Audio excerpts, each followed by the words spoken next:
Söz ola bilməz də. Merhaba, qoşulu üçüncü xəttə sizi barışdırım. Hə, gəlin söhbət. Nətər qoşun bu qız üçüncü Ver, xəttə? ver, Dayan görüm. Aa, diyan da diyan. O deyil axı, balam. O deyil. Mən də Bir adını onu. yaza qızın deyən. Diyan deyil. Gözlə bir dənə. Bir dənə xəttə. Mən də onu. Də bir dənə diyan da o. Qıza deyir. Hə, anladı. Bir Ya. qızın adını bir dənə yazaq. Bir deyil. İyi, mazikin bitiyor. Yığmayın da bir dəqiqə uşaqlar, bir dəqiqə Sırtıqlar diyan ha. da. Diyan da. Qızla oğlan barışsın, nə qədər yığırsın. Oğlan adı verdi. Burada. Yox, deyən, bir dənə adını vermə. Ana. Tapıram baxın. Yazır sizə hal-hazırda nə WhatsApp-dan. Baxın.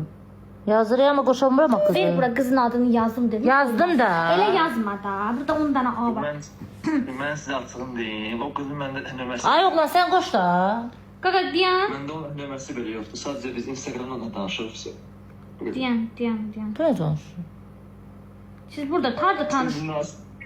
Nömrəsi yoxsa da qızı nəyə qoşursan oğlan bunun nömrəsini bilsin. Nömrəsini biləcək. Hə.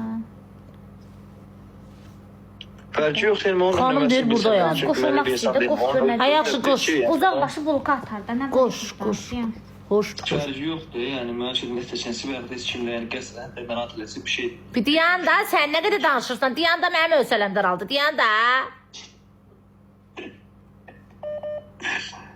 Oğlan düşür oğlana oxşayır. Mənə qızın yerində Ay qız yaxşı. əsəb oluram belə oğlanlara, Allah haqqı. Söz söyle. Sefer bəstəni qaydı bana Görmürsən, söz. hə? Xəstəsən. Axı oğlan qızı niyə Xoş elə çocuq. davranır? Ne dedi kıza? Gözlə. Oo. Bir danışanda başa düşəcək hansında çatır, hansında yox. Ne oldu? Qızın adı Qoşurdum be.